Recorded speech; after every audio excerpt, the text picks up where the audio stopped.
Bismillahirrahmanirrahim. Assalamualaikum warahmatullahi wabarakatuh. Waalaikumsalam warahmatullahi wabarakatuh.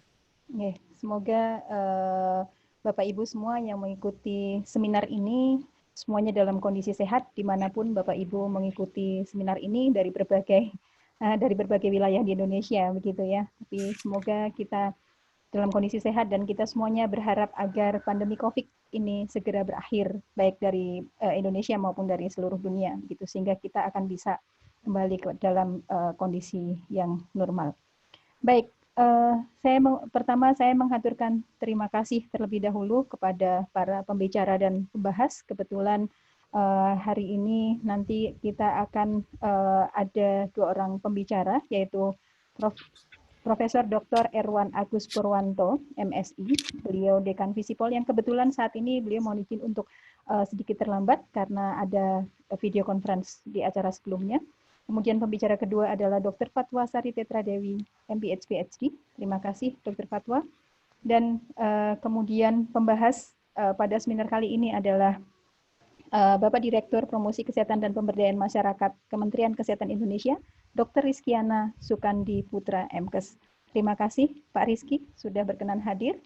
Dan izinkan saya, Supriyati, saya dari Departemen Perilaku Kesehatan, Lingkungan dan Kedokteran Sosial, Fakultas Kedokteran Kesehatan Masyarakat dan Keperawatan, Universitas Gadjah Mada, untuk memoderatori seminar pada kesempatan kali ini.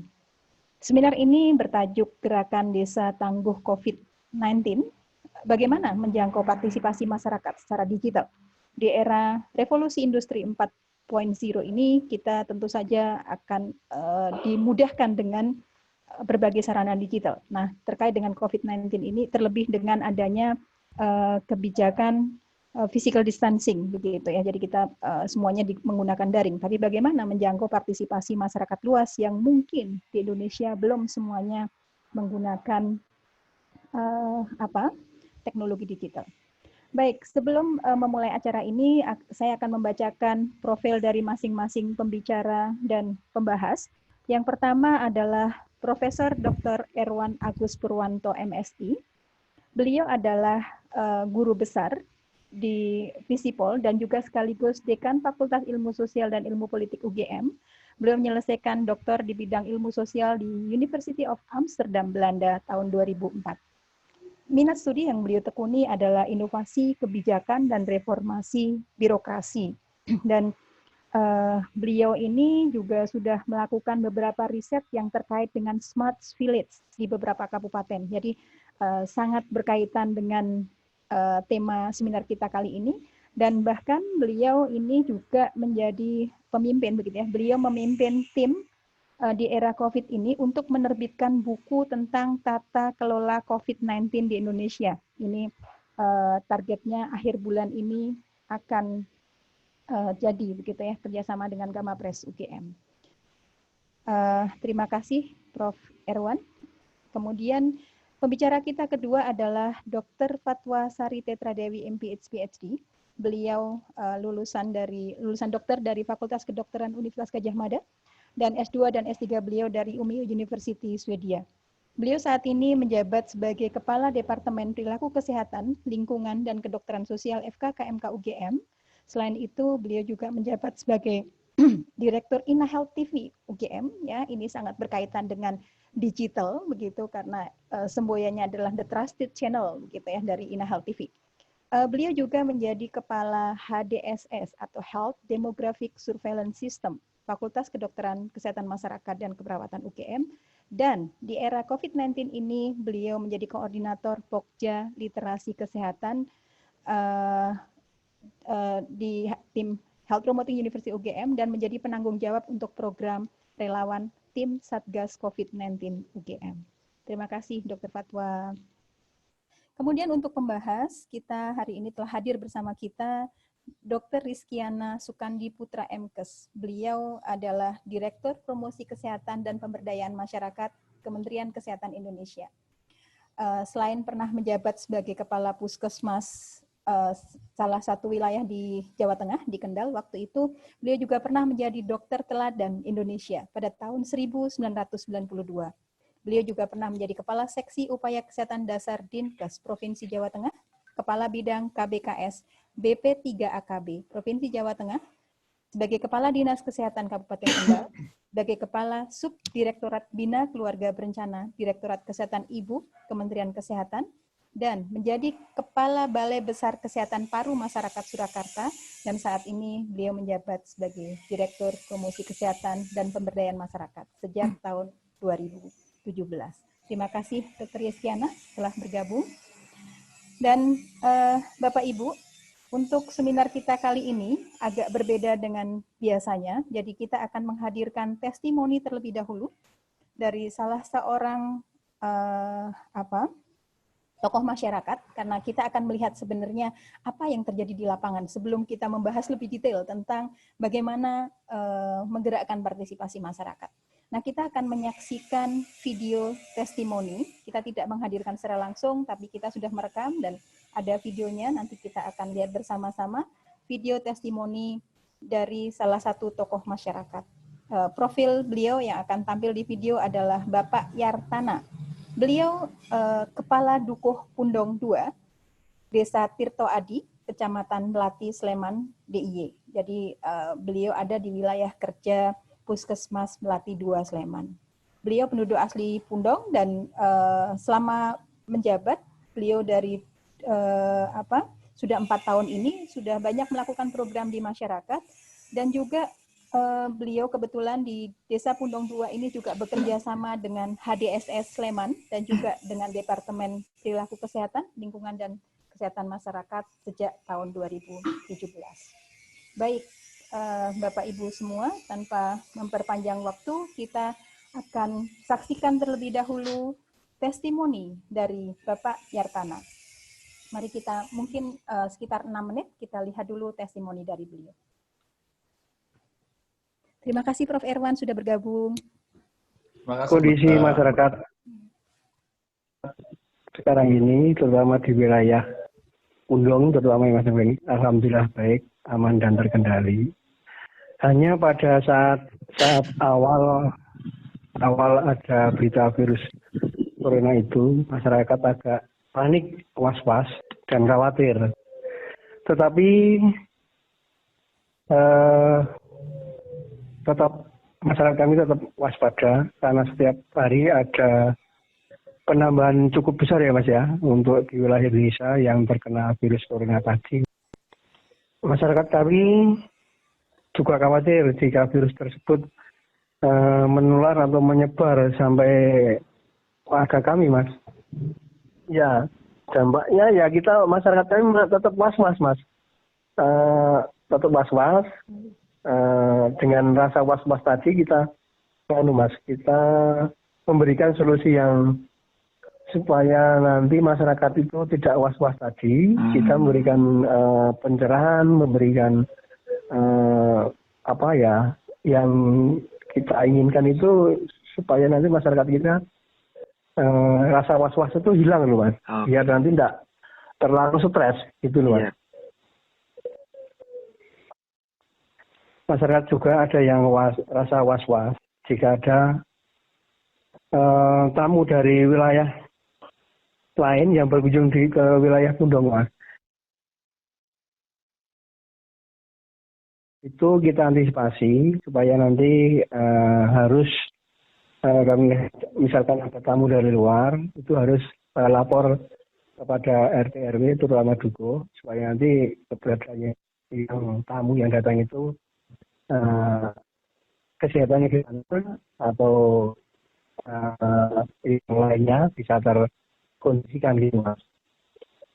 Pada awal-awal pada informasi melalui media masa daya COVID-19 ini, kami sempat LPD dan lain. Dan pada pertemuan tersebut kami menghimbau kepada tokoh-tokoh masyarakat untuk selalu waspada dan bisa menyaring informasi COVID-19. Ya, kami selalu berkoordinasi dengan pihak-pihak pemerintah atau dinas terkait, terutama Puskesmas atau dinas kesehatan gitu.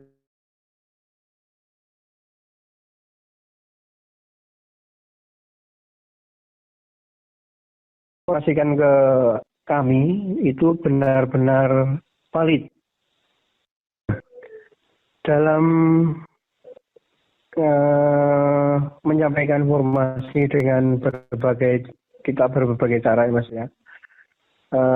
Salah satunya melalui rapat terbatas secara langsung.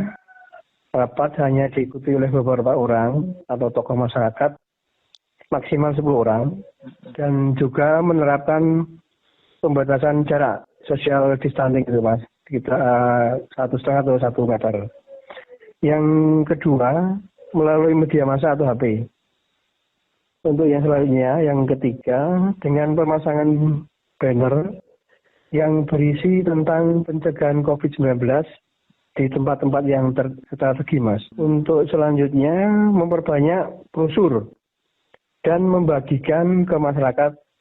Kita bersama-sama pemuda wilayah Pundong membuat slogan atau brosur dan lain-lain sebagainya, dibagikan ke setiap warga, ditembakkan di setiap rumah. Nah, itu supaya nanti masyarakat semuanya tahu. Untuk yang selanjutnya, informasi melalui pengeras suara, Mas, terutama di masjid, berkaitan dengan COVID-19.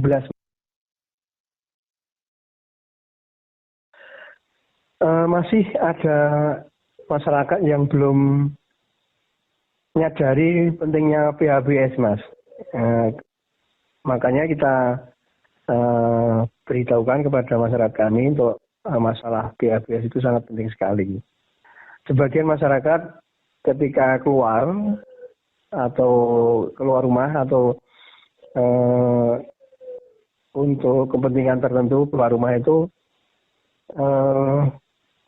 untuk menggunakan masker itu kita kayaknya kayak diabaikan itu. Makanya kita pastikan kalau keluar rumah harus pakai masker. Kita tekankan harus itu untuk menghindari dari virus corona tadi, Mas. Dan masih banyak terjadi kerumunan orang-orang, meskipun beberapa kegiatan perkumpulan di masyarakat kami sudah kita pending atau kita hentikan sementara waktu pada nanti untuk mengantisipasi menularnya COVID-19 tadi, Mas.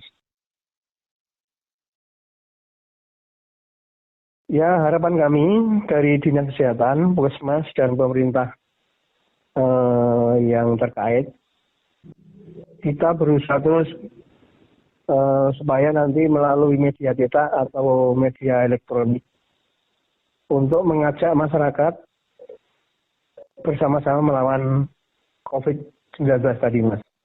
Selanjutnya, kita memperhatikan dan memberikan bantuan atau minta bantuan kepada dinas terkait, dinas kesehatan, kepada orang-orang yang terdampak COVID-19 tadi, Mas.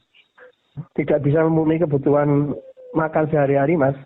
Kami mohonkan untuk dinas terkait untuk memberikan bantuan itu, Mas. Kami punya masyarakat yang terdampak betul-betul terdampak, Mas, untuk pekerjaan tadi.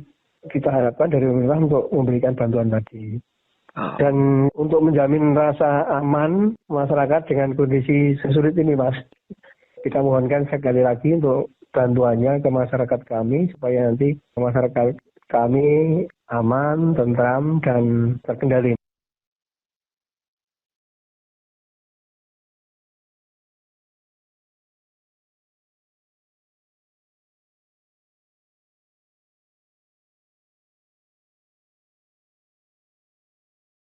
Maaf, ternyata masih di mute ya. Baik, amin. Terima kasih Pak Yartana atas sharingnya. Semoga setiap masyarakat Indonesia aman, tentram, dan kondisinya terkendali, COVID segera berakhir. Ya, mungkin Pak Yartana atau beberapa warga dari Pedukuhan Pundong 2 juga mungkin bisa jadi ada yang bergabung di forum seminar ini. Seminar ini kita kerjasama antara Program Studi S2 IKM, FKKMK UGM dengan Fakultas Ilmu Sosial dan Ilmu Politik UGM. Jadi ini bekerja sama dua fakultas. Baik, terima kasih. Kalau tadi kita sudah menyaksikan video testimoni dari Pak Yartana, beliau adalah Kepala Dukuh Pundong 2 yang ada di wilayah Melati, Sleman. Kadang-kadang kalau sebagai orang Jogja ini kalau mendengar kata Pundong, kita berpikirnya Bantul begitu ya. Tetapi Pundong ini adalah Pundong Melati, Sleman. Untuk selanjutnya kita mengundang Profesor Dr. Erwan Agus Purwanto sebagai narasumber yang pertama untuk menyampaikan materi beliau tentang respon masyarakat dalam menanggulangi COVID-19 dan pemanfaatan platform digital. Silahkan Prof. Erwan, 20 menit kurang lebihnya, waktu dan tempat saya persilahkan. Terima kasih moderator Dr. Supriyati. Selamat pagi. Assalamualaikum warahmatullahi wabarakatuh. Salam sejahtera bagi kita semua. Yang pertama tentu kami ucapkan terima kasih kepada program studi S2 ya dari Kesehatan Masyarakat FKKMK UGM yang sudah memberikan kesempatan pada saya di pagi hari ini dalam suasana semuanya di rumah gitu, work from home atau belajar dari rumah, kita berbagi pengalaman, berbagi ilmu pengetahuan untuk bisa berdiskusi pada pagi hari ini. Sebelum saya presentasikan lebih detail tentang tadi yang sudah disampaikan oleh moderator, salah satu tema kita pagi hari ini adalah bagaimana respon masyarakat dalam menanggulangi COVID-19 ya, terutama nanti salah satu isunya adalah bagaimana memanfaatkan platform digital atau teknologi digital. Saya juga berterima kasih kepada Dr. Rizkyana Putra, MKes, yang sudah hadir, nanti akan menjadi partner diskusi kita pada pagi hari ini. Mbak Supriyati, apakah bisa ditayangkan PPT-nya atau saya yang menayangkan? Boleh dari Derek, Prof, mau dari kami atau dari Prof. Irwan, nanti biar tim kanal untuk menampilkan kalau kemudian dari kami. Oh ya, mohon bisa ditampilkan ya. Ya, ini sedang ditampilkan. Oke.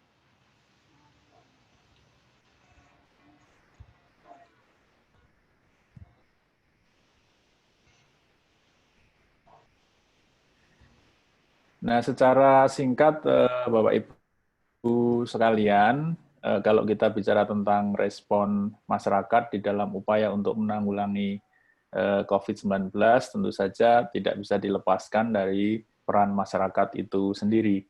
Tadi saya kira Bapak Kepala Dukuh Pundong Sleman sudah menyampaikan ya berbagai macam isu atau persoalan yang dihadapi oleh masyarakat. Dan tentu saja kalau kita bicara menanggulangi COVID-19, tidak hanya bisa dikerjakan oleh pemerintah, baik pemerintah pusat sendiri maupun pemerintah provinsi atau kabupaten, atau hanya mengandalkan tenaga medis, para dokter, perawat, dan sebagainya. Saya kira dengan skala bencana yang begitu masif hari ini, kita saya kira tidak bisa mengandalkan mereka, kecuali kita bisa bekerja bahu-membahu begitu, bergotong royong, dan yang saat ini sangat penting saya kira bagaimana peran masyarakat. Tayangannya belum muncul ya, Mbak? Mbak moderator?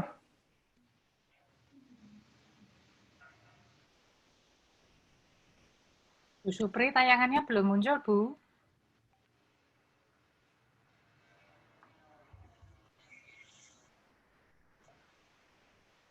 Saya tayangkan dari tempat saya aja berarti. Ya, saya tayangkan dari tempat saya, Bapak Ibu. Baik, mohon maaf Prof, terima kasih. Nah, jadi kalau kita tadi sampaikan, kalau kita bicara tentang bagaimana peran masyarakat ya, agar ikut mendukung pemerintah maupun tenaga medis yang menjadi pejuang utama di garis depan, tentu saja kita harus mendetailkan begitu ya, bagaimana masyarakat bisa berperan di dalam upaya untuk menanggulangi COVID ini. Nah, ada 3 aspek yang ingin saya sampaikan kalau kita bicara tentang peran masyarakat.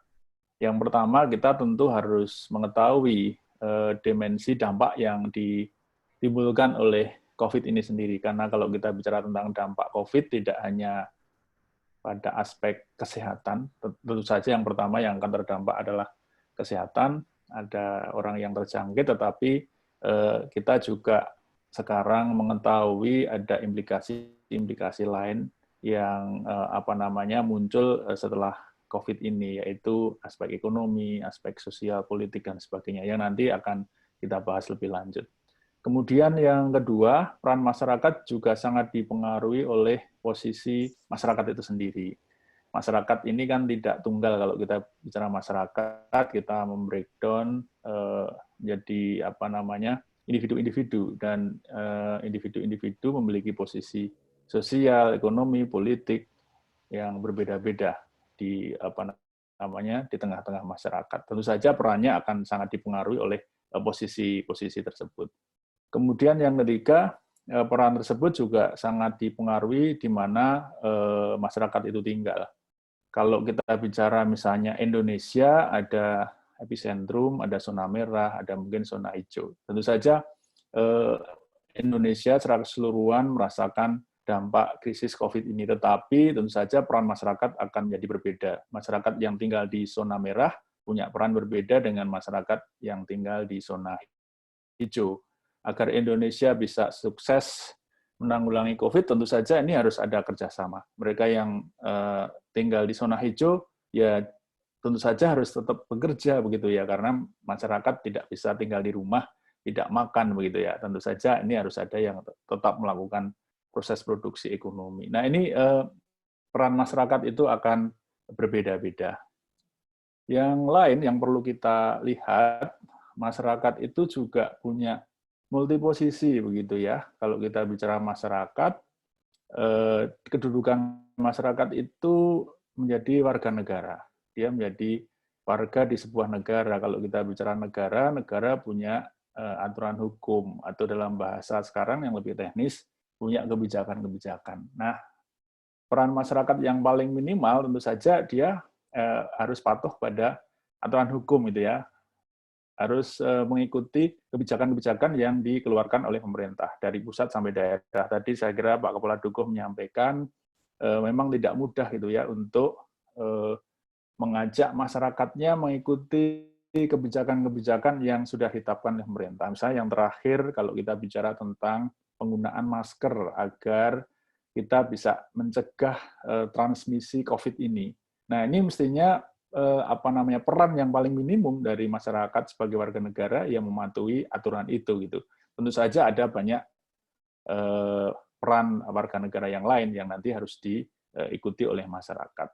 Kemudian yang kedua, kalau warga negara itu konteksnya terlalu luas, masyarakat itu lebih turun lagi menjadi anggota komunitas, karena dia tinggal di satu lokalitas tertentu. Ada yang tinggal di satu perumahan, ada yang tinggal di satu desa, kampung, RT, RW, dan sebagainya, yang masyarakat di situ juga punya peran itu ya, dari tergantung posisinya seperti yang saya sebutkan tadi. Kalau dia sebagai ketua RT atau RW, tentu saja akan punya peran yang lebih penting dibandingkan dengan menjadi warga. Tetapi meskipun demikian, menjadi warga pun juga akan punya peran yang penting di dalam menanggulangi COVID ini.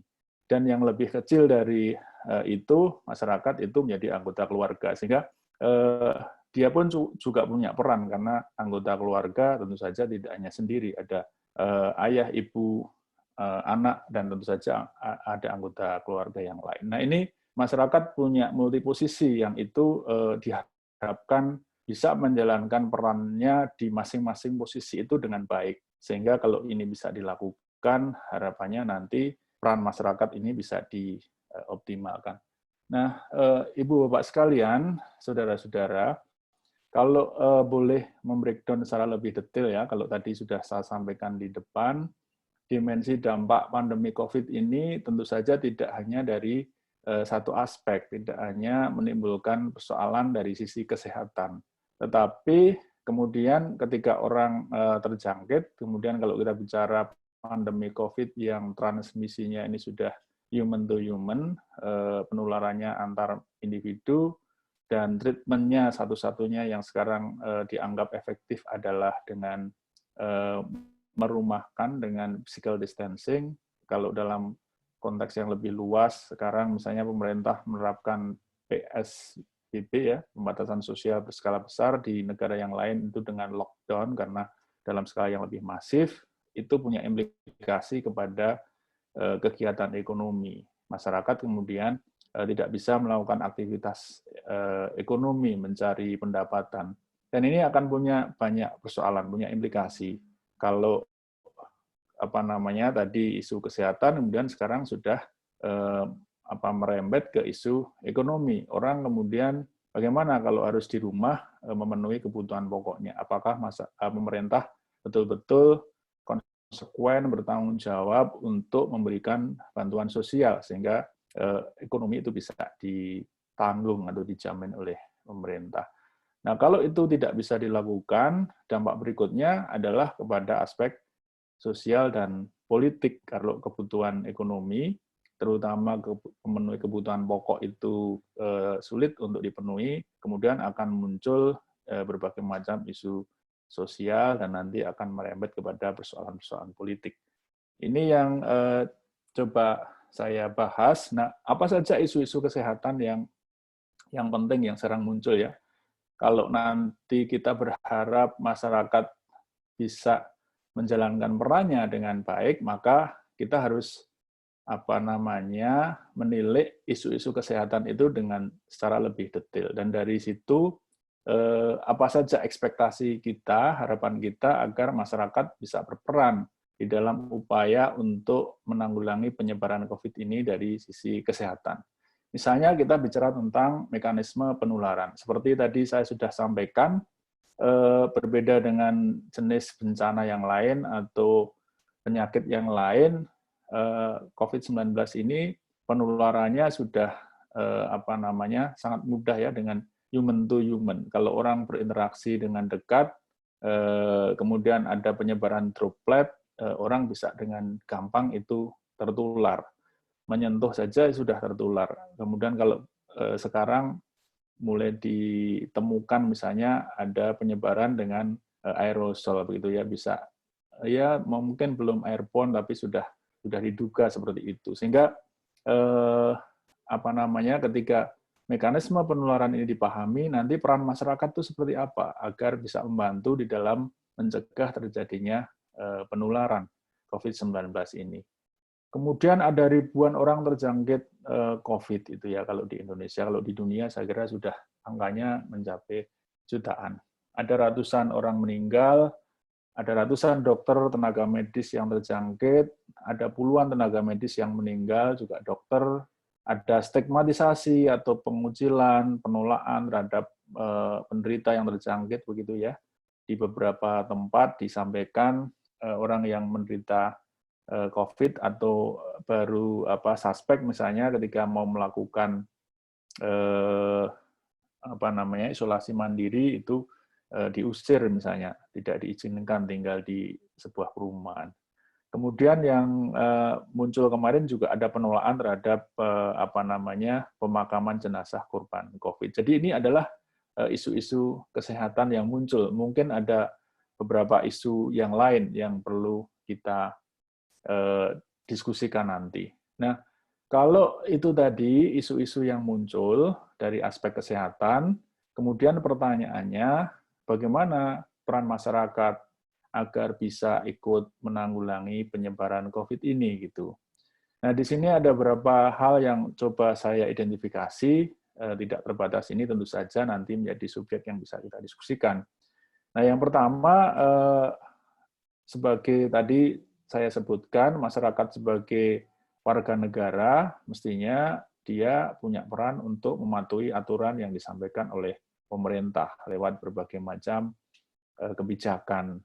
Kebijakannya bisa dalam berbagai macam bentuk ya. Kalau di dalam upaya pemerintah, salah satunya adalah regulasi, mengatur perilaku masyarakat. Selain yang lain tentu saja ada kebijakan distributif ya, selain regulasi melarang ini dan itu, pemerintah diharapkan juga konsekuen karena pemerintah kemudian memberikan bantuan berbagai macam bentuk, misalnya logistik atau sembako, kemudian membagikan masker misalnya kepada masyarakat. Nah, ini masyarakat diharapkan mematuhi aturan itu. Kalau keluar harus pakai masker, kalau bawa kendaraan harus isinya yang separuh dan sebagainya, itu adalah regulasi yang dibuat oleh pemerintah. Kemudian yang kedua, sebagai anggota lingkungan masyarakat dan keluarga, dia harus memastikan keluarga dan lingkungannya itu aman, tidak menjadi epicentrum atau tidak menjadi klaster dalam penyebaran COVID tadi. Nah, harapannya setelah itu dia akan menyebar kepada lingkungan yang lebih luas, yang lebih besar.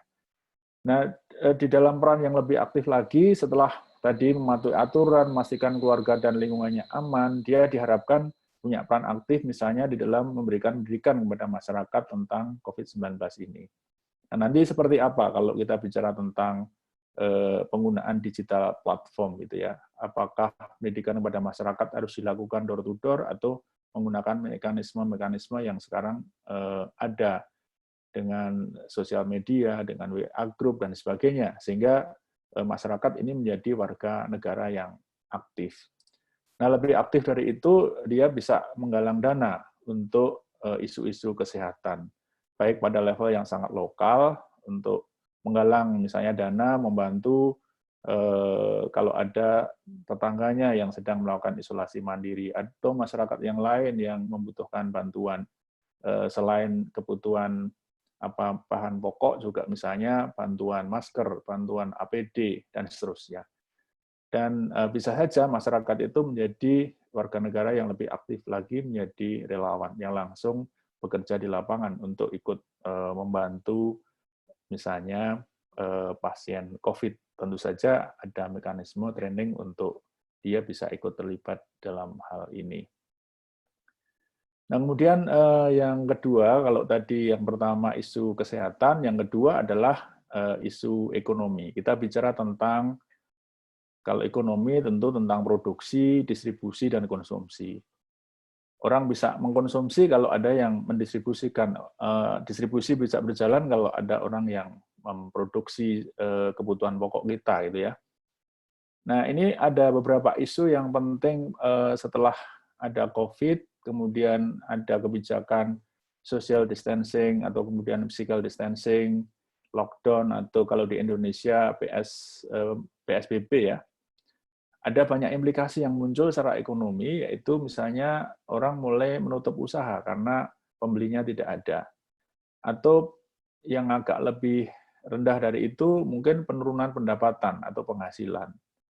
Bisa terjadi pengurangan jumlah pegawai yang akan punya dampak kepada individu, kemudian merembet kepada keluarganya.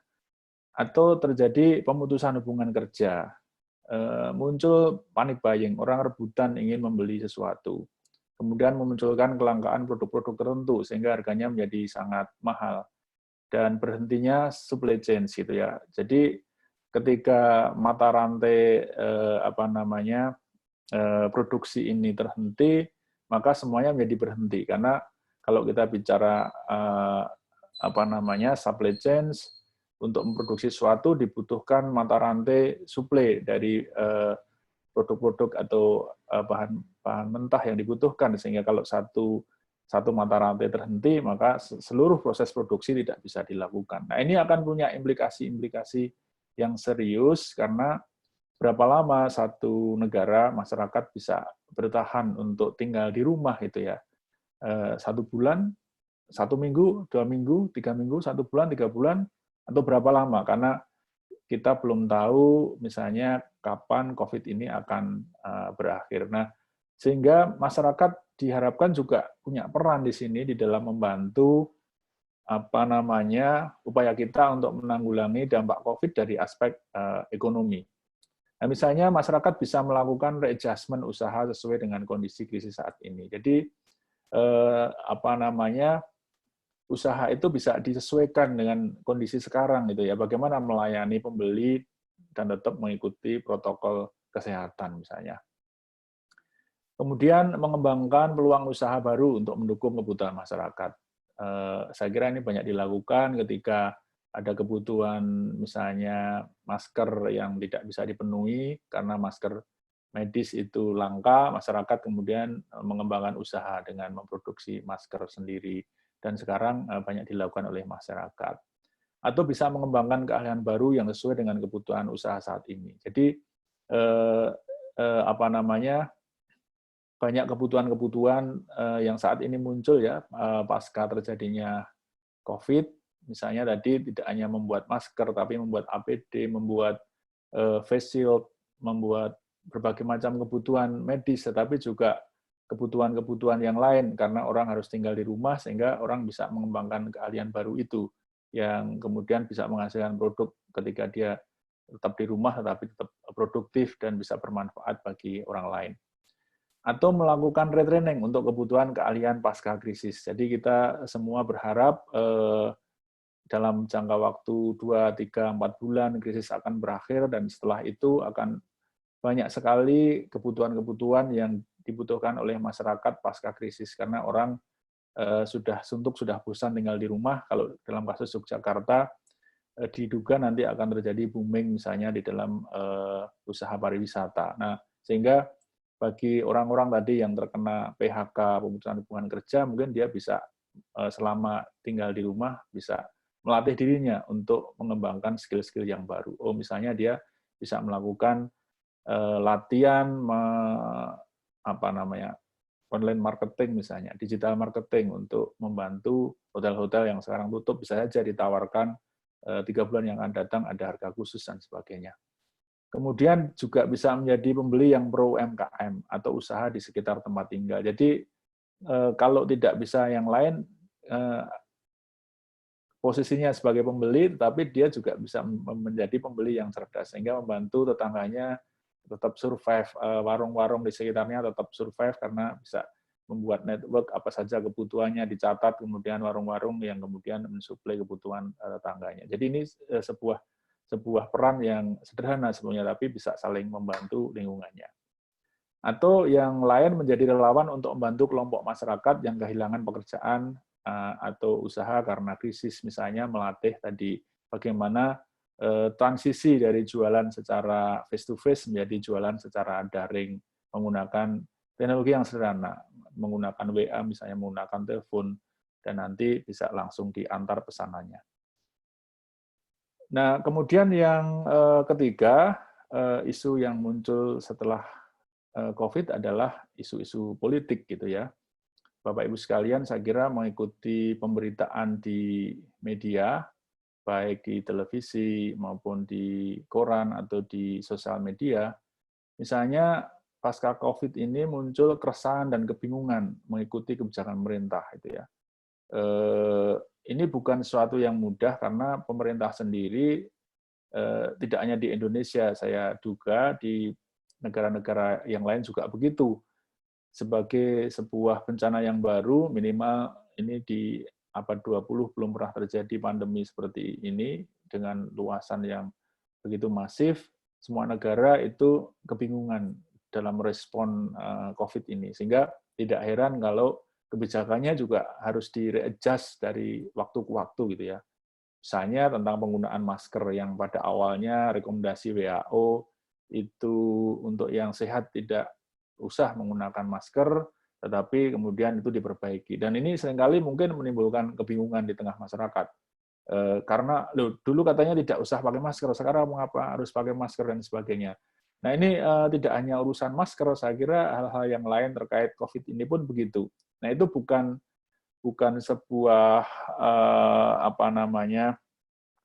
bukan sebuah kesalahan atau bagaimana, tapi ini memang pemerintah juga sedang dalam proses belajar bagaimana merespon, trial and error. Kalau dilakukan kebijakan ini tidak jalan, harus dilakukan perbaikannya. Misalnya sekarang yang terbaru tentang larangan mudik. Tadinya hanya dihimbau begitu, dihimbau dengan dilarang kan berbeda. Kalau dihimbau itu lebih ke internal, individu yang memutuskan. Kalau dilarang berarti eksternal, pemerintah mengimpos sebuah aturan, akan ada hukuman bagi yang melanggar. Jadi bisa jadi ini waktunya 3 menit lagi ya, Bro. Iya.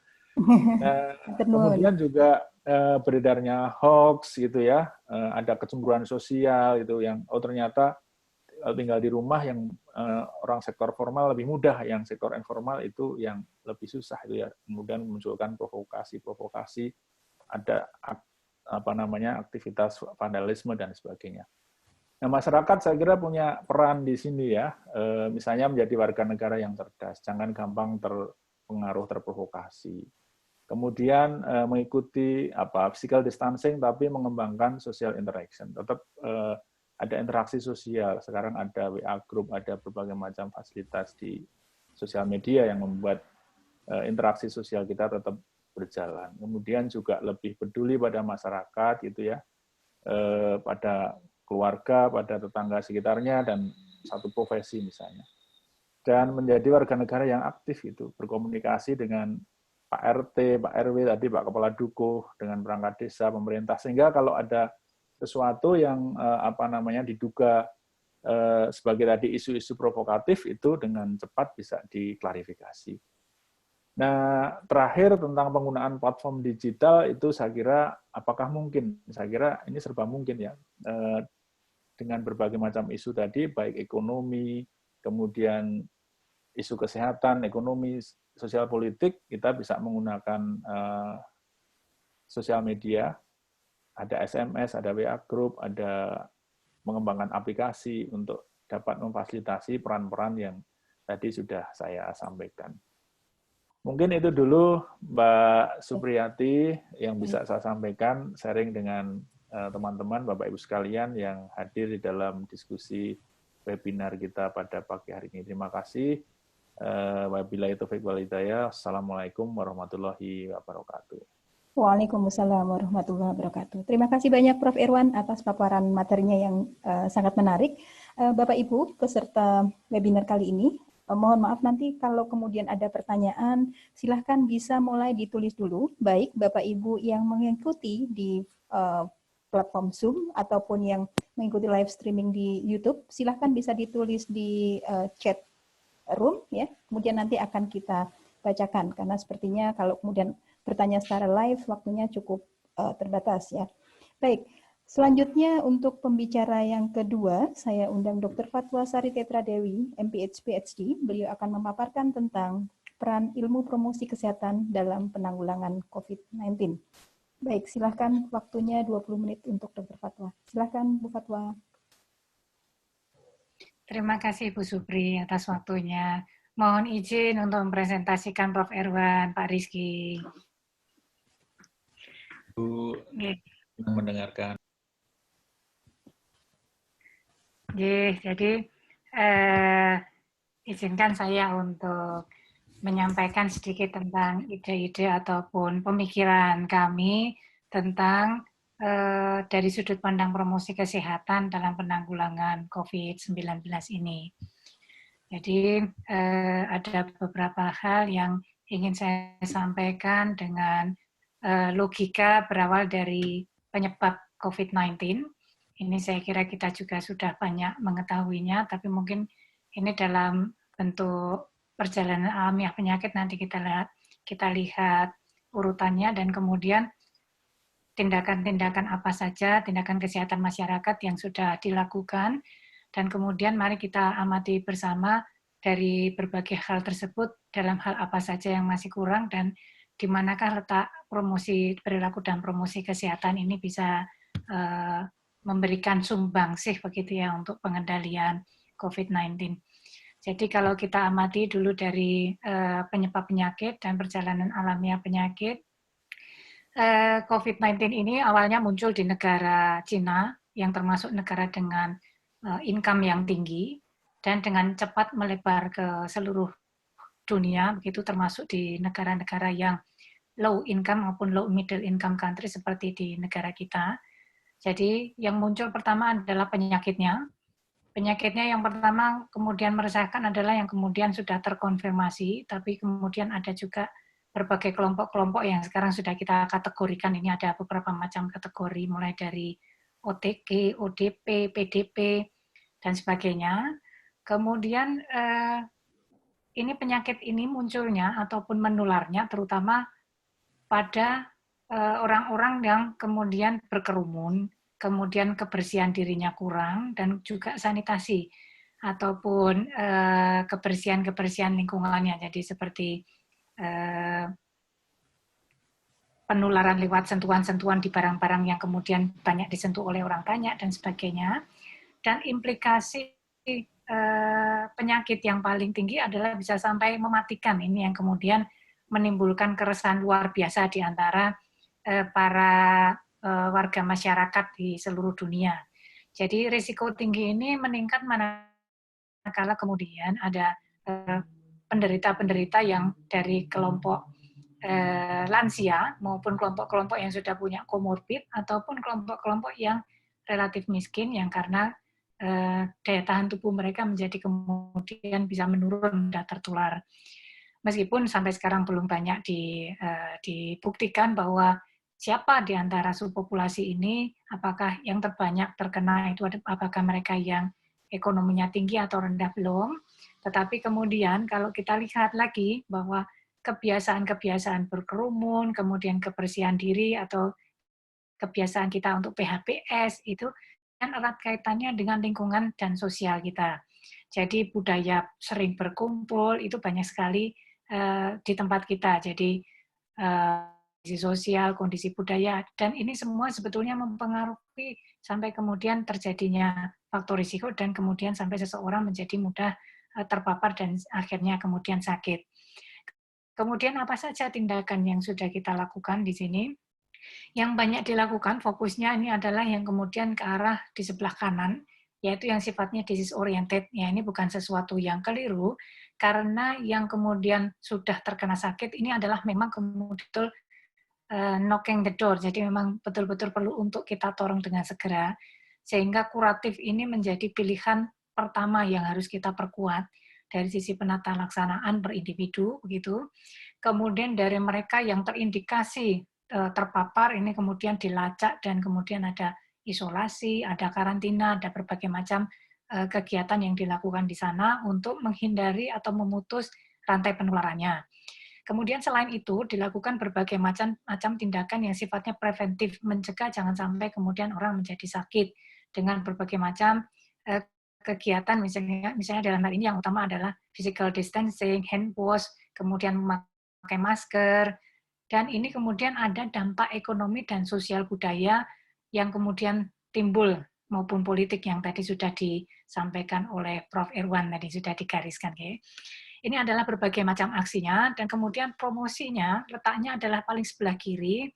Jadi kegiatan-kegiatan yang harusnya kemudian bersifat health-oriented, jadi memperkuat agar masyarakat ini kemudian memang betul-betul bisa mengendalikan status kesehatan mereka, inilah yang kemudian perlu untuk kita tekankan agar jangan sampai mereka kemudian terpapar, agar jangan sampai mereka kemudian mengalami faktor risiko dan jangan sampai mereka kemudian sakit. Jadi tindakan-tindakan promotif atau preventif apa yang kemudian kita lakukan? Di sini kita mungkin perlu mengingat kembali bahwa seseorang itu akan kemudian mau mengikuti suatu himbauan. Himbauan itu kalau kemudian ada terpenuhi 4 kondisi dan mau melakukan ataupun mau menuruti untuk melakukan perubahan perilaku yang baru, kalau ada kemudian dan hal-hal ini tidak kita tekankan, yang terjadi kemudian adalah banyak respon-respon dari masyarakat yang sebetulnya itu adalah suatu peran, menunjukkan peran masyarakat itu memang betul-betul mereka ingin supaya stay healthy, begitu, tapi mungkin bentuknya kurang efektif. Seperti misalnya ada ruang disinfeksi, jadi masyarakat membuat sendiri berbagai disinfection chamber, kemudian ada stigma petugas medis, jadi petugas medis yang kemudian diperkirakan bisa menularkan penyakit COVID, itu kemudian ada yang ditolak, tidak boleh kembali ke tempat kosnya, ada yang ya macam-macam perlakuan yang dialami oleh petugas medis.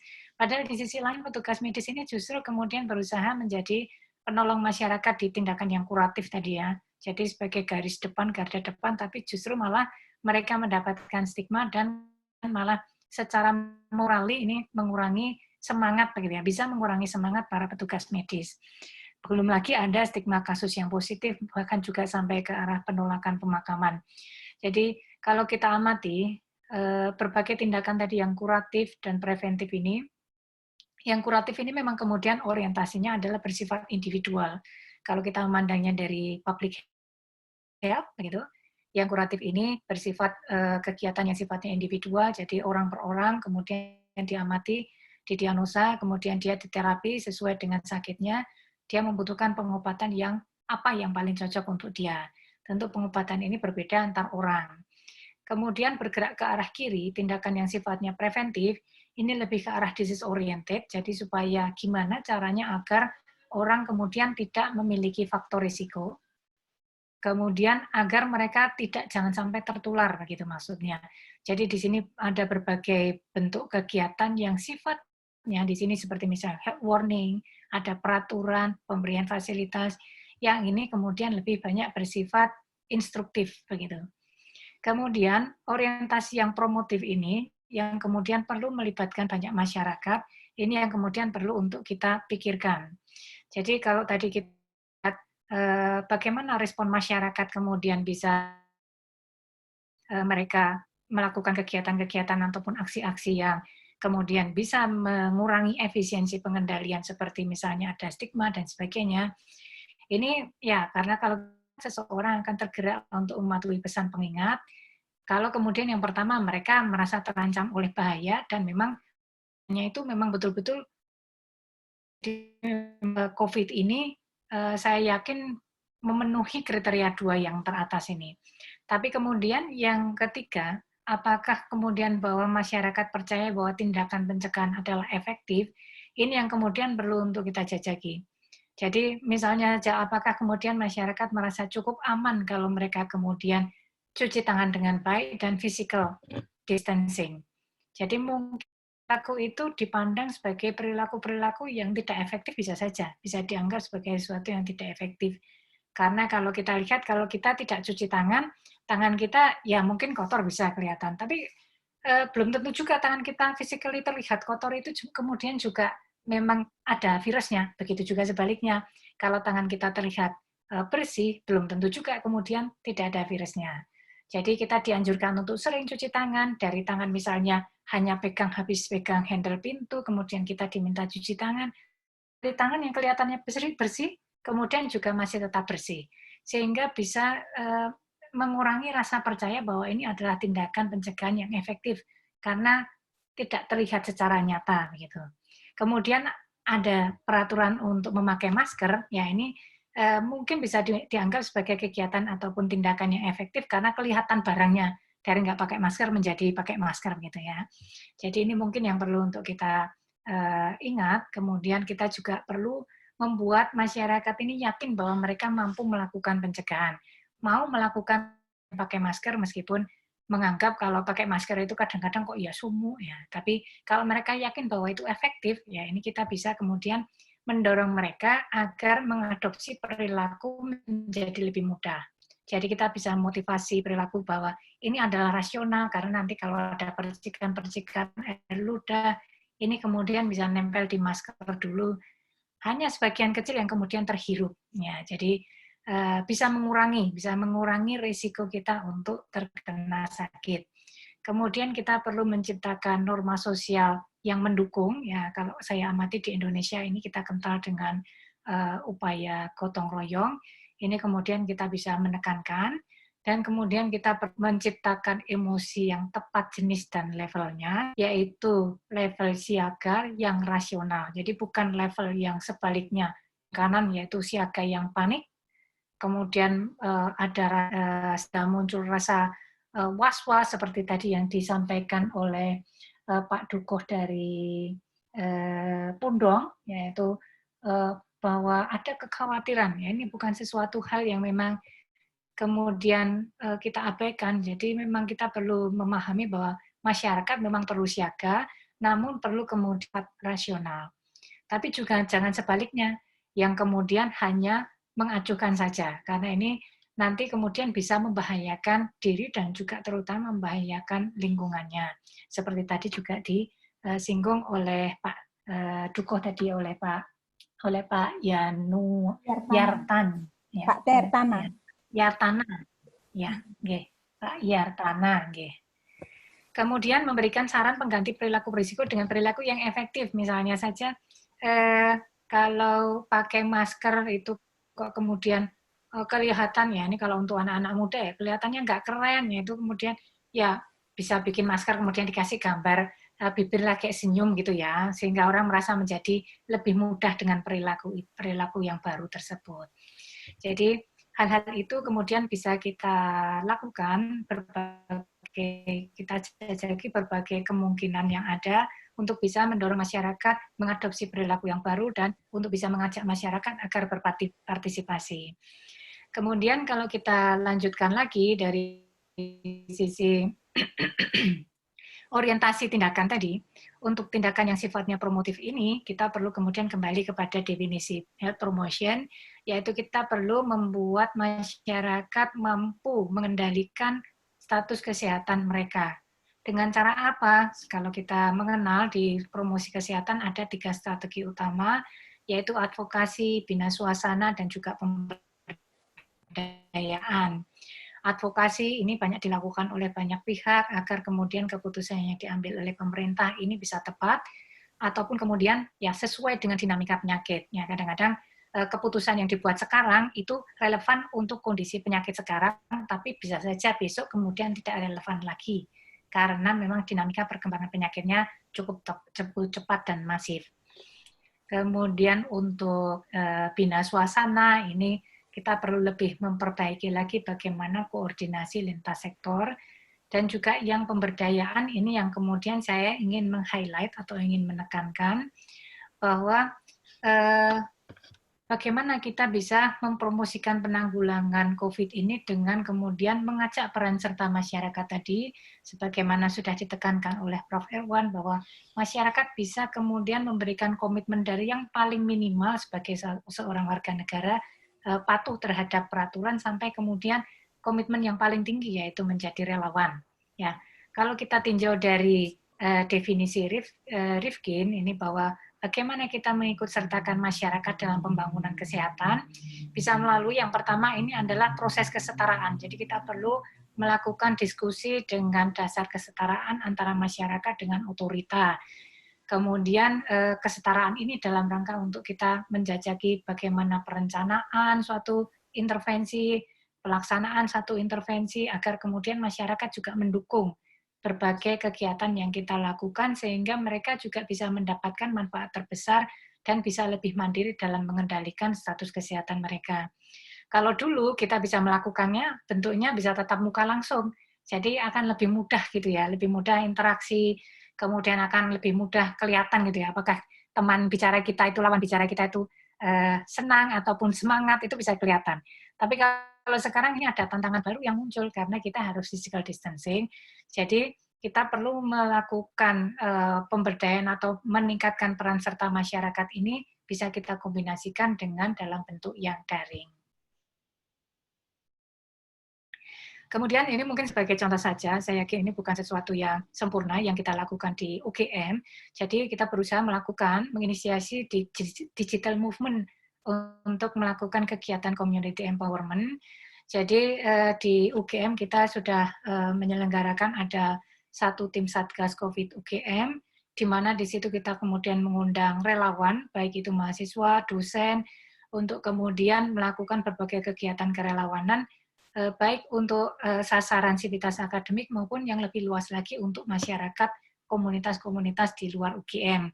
Jadi di sini kita kemudian berusaha mengelola secara berjenjang, dan di sini kita melakukan dengan dasar pendampingan, memfasilitasi. Jadi di paling bawah ini adalah, paling ujung tombak ini adalah mahasiswa yang sebagai relawan, dan mereka kita berusaha kita dekatkan dengan tokoh masyarakat, yang kemudian kita dampingi agar mereka bisa melakukan pendampingan ke masyarakat, ini oleh fasilitator, dan juga ini kita dampingi juga oleh pengelola, agar kemudian proses pendampingan fasilitator kepada relawan ini bisa berjalan dengan baik, dan juga agar proses pendampingan relawan kepada masyarakat juga bisa bergerak dengan baik.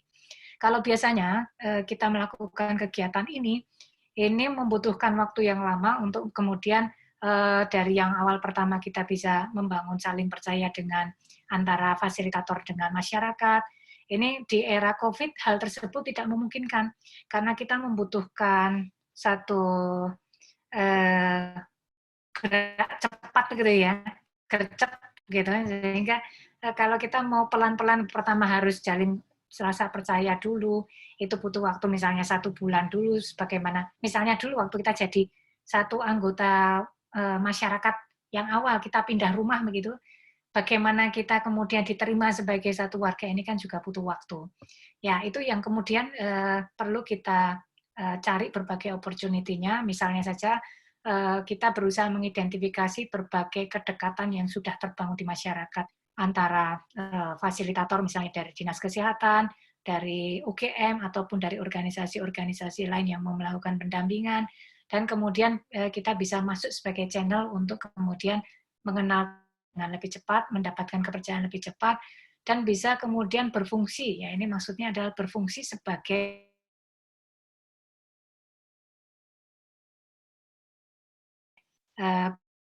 Pak Kadus bahwa perlu kemudian proaktivitas dari tokoh-tokoh masyarakat untuk bisa kemudian mengidentifikasi mana informasi yang betul, mana kebijakan yang benar untuk pengendalian COVID. Ini bagaimana kalau kemudian ada di antara komunitas-komunitas yang tokohnya kemudian kurang aktif. Ya, ini yang kemudian perlu untuk kita ajak dengan cara, misalnya saja dengan cara pendampingan seperti ini. Ya, mungkin itu yang ingin saya sampaikan. Jadi ini hanya sekedar untuk pemicu diskusi kita. Terima kasih atas perhatiannya. Kemudian waktu dan tempat saya kembalikan. Tempatnya enggak ya, tempatnya kita masing-masing ya Bu Supri.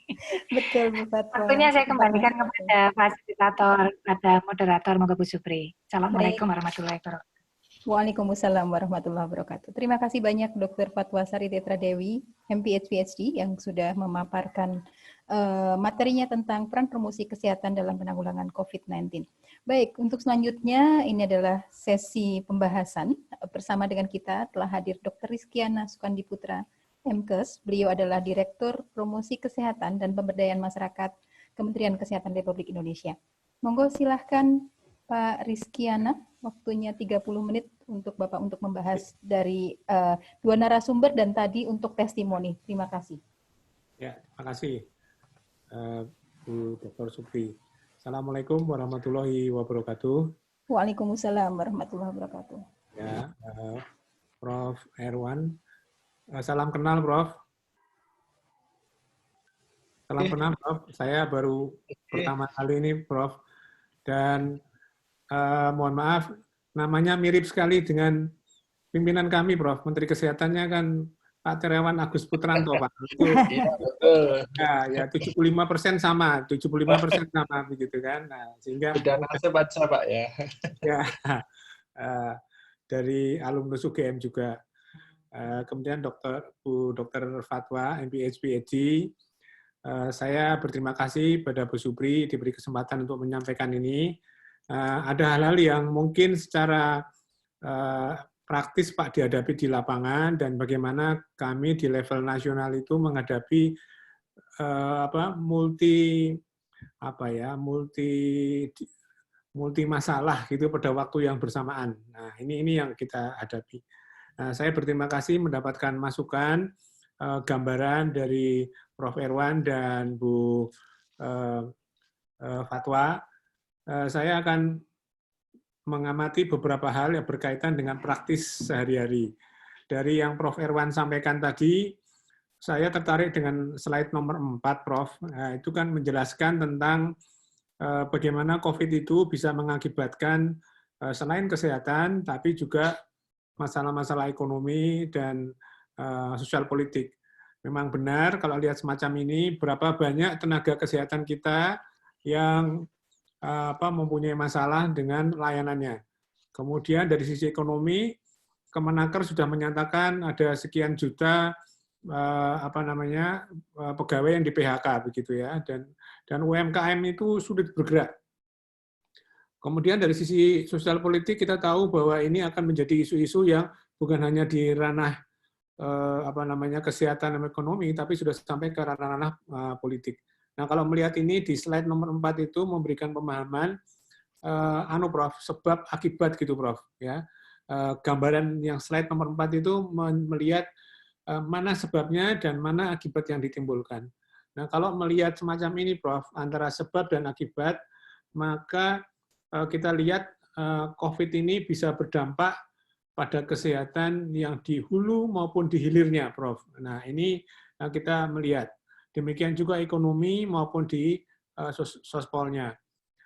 Saat ini, Prof. Irwan, kita menghadapi permasalahan yang berbeda, ya, di suasana periode yang tidak sama.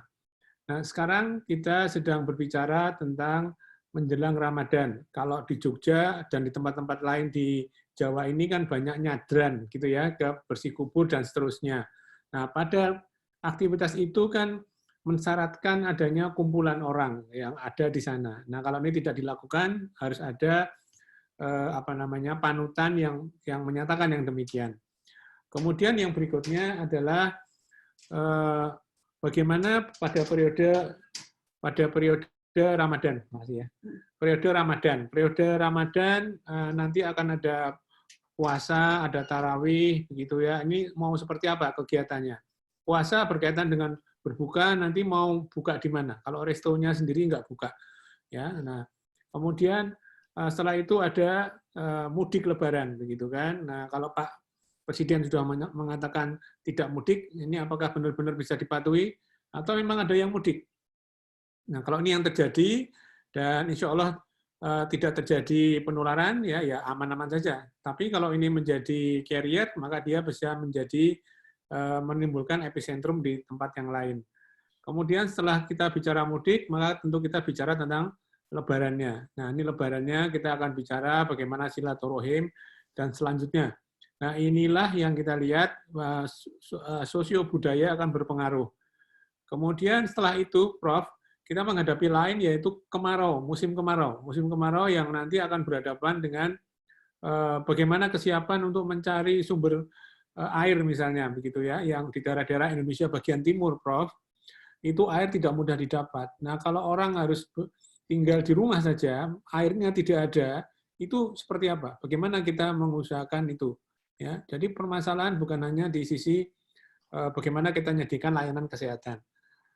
Kemudian kalau kita setelah itu ada masa di mana stay at home, tetap tinggal di rumah itu sudah berjalan sekian bulan. Kalau kita mulai katakanlah bulan Maret, kemudian Juni belum selesai, Juli belum selesai, Agustus apalagi, maka sudah 6 bulan orang stay at home. Kalau bicara stay at home seperti ini, Prof. Irwan, maka kita akan berhadapan dengan situasi di mana ada nggak edukasi yang mengajarkan kepada masyarakat di tingkat level keluarga itu bagaimana mencegah terjadinya outbreak ataupun penyakit yang ada di masing-masing kelompok keluarga tersebut, Prof. Ya, jadi menurut saya ada yang perlu kita lihat di dalam periode-periode tersebut, walaupun yang Prof tadi sampaikan di slide nomor 4 tadi, COVID menjadi sebab dan akibatnya bisa seperti periode-periode yang saya ceritakan tadi. Ini belum masalah ekonomi, belum masalah sosial politik. Jadi ini akan cerita yang berkepanjangan. Nah, kalau saya boleh membuat satu kalimat saja, Prof, dengan paparannya Prof. Irwan tadi, bahwa risiko setelah COVID ini ada potensi krisis yang mengancam, gitu, Prof. Tadi Prof. Irwan menyatakan bahwa banyak masalah akan timbul atau sebaiknya akan terjadi lonjakan daripada objek wisata dan seterusnya. Ya memang ada semacam itu, Prof. Tapi jangan lupa bahwa setelah COVID ini terlewati akan ada potensi terjadi krisis ya. Ini yang perlu kita cegah. Berapa harga nilai tukar rupiah ya terhadap dolar misalnya begitu. Ini harga minyak sekarang sudah turun. Apakah juga minyak di Indonesia juga akan turun? Artinya pendapatan negara juga akan turun. Nah, ini adalah ranah yang perlu kita lihat. Itu yang saya lihat, saya pelajari dari paparannya Prof. Irwan tadi. Kemudian dari Bu Dr. Fatwa, saya tertarik pada slide nomor 9, Bu Fatwa.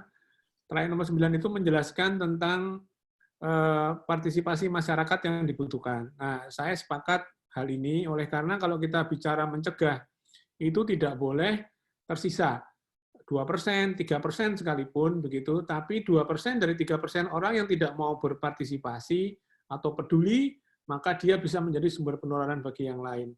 Nah, oleh sebab itu, saya sangat setuju dengan konsep dari sense of coherence ya, SOC yang disampaikan oleh Dr. Fatwa tadi, bahwa untuk membentuk sense of coherence, keterikatan antara masyarakat itu sendiri, itu diperlukan adanya penggerakan dari manajemen organisasinya, kemudian dari manajemen komunitasnya. Itu harus menimbulkan sense of coherence antara satu dengan yang lain. Nah, apakah Dr. Fatwa bisa lebih menjelaskan lagi, apakah model yang paralel kayak begini antara ancaman kemudian dengan keyakinan akan efektivitas proteksi yang dilakukan. Tadi kan Dr. Fatwa menyampaikan orang tahu ancamannya, kemudian tahu aksi yang efektif untuk mencegah terjadinya masalah dengan ancaman tadi.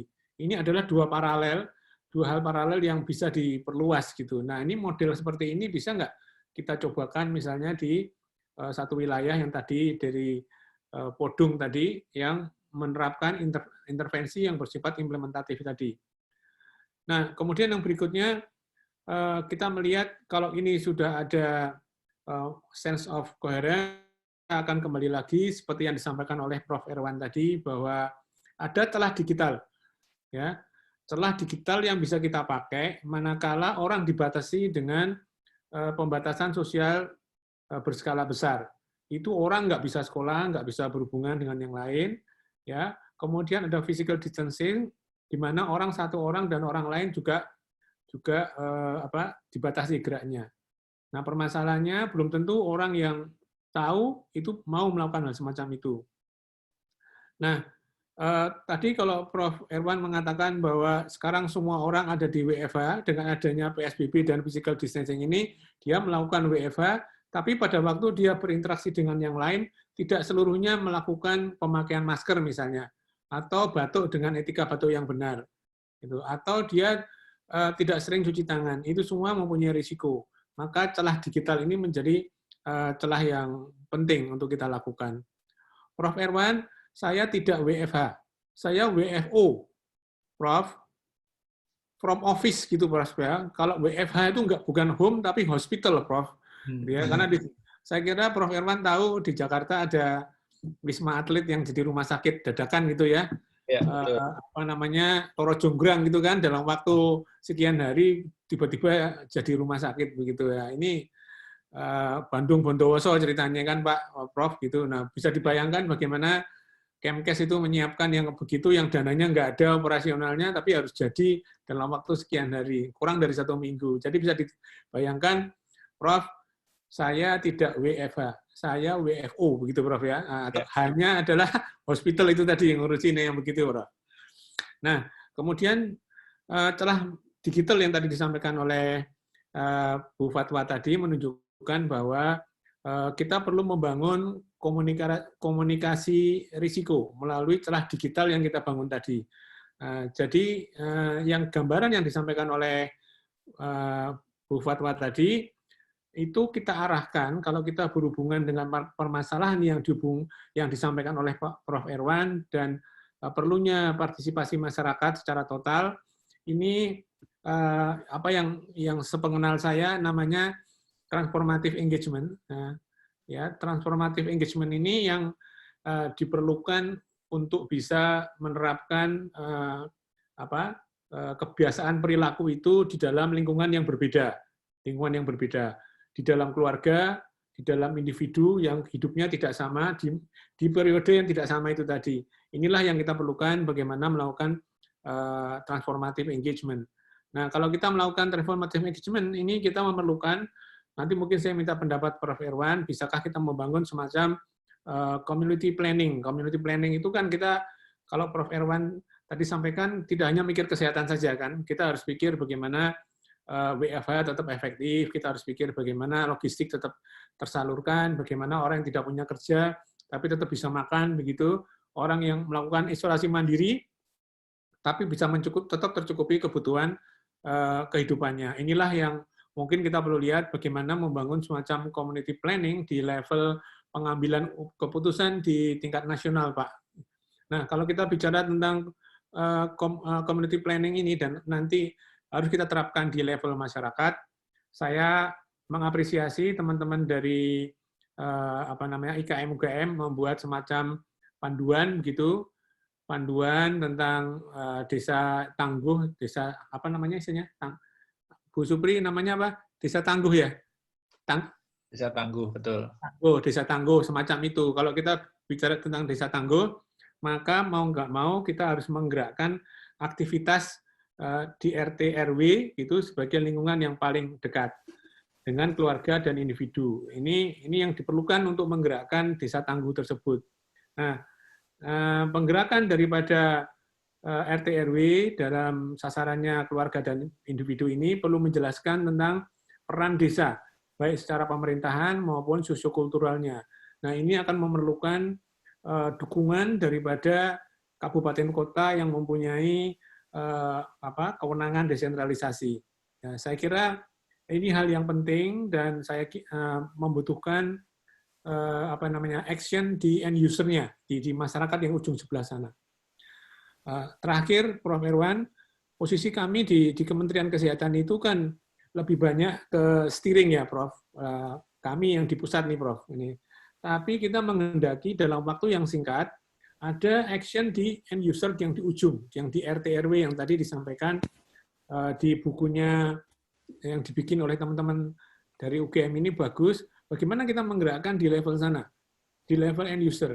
Nah, memotong rantai yang cukup panjang kalau kita harus melakukan jalur yang seperti biasa dari provinsi, kabupaten, puskesmas, bisa nggak kita membuat semacam loncatan yang mendekati ke end user yang akan kita sentuh di tingkat RT RW yang merupakan lingkungan yang paling dekat dari keluarga maupun dari individu yang bermasalah gitu atau yang membutuhkan pertolongan. Ini bagaimana kita menyentuhnya dalam suasana yang seperti sekarang ini, Prof.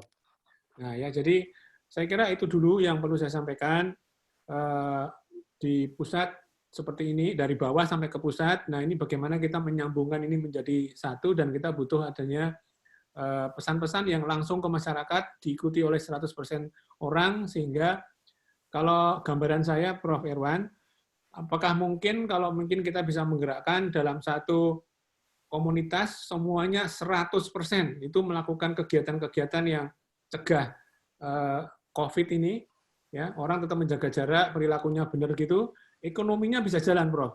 Tetap bisa buka bakso gitu, walaupun nggak nongkrong di situ gitu, tetap buka bakso, bawa pulang semacam itu, tetap menjaga jarak, pakai masker dan seterusnya. Jadi di sisi UMKM tetap berjalan, ekonominya tetap berjalan begitu dengan mengedepankan bahwa 100% orang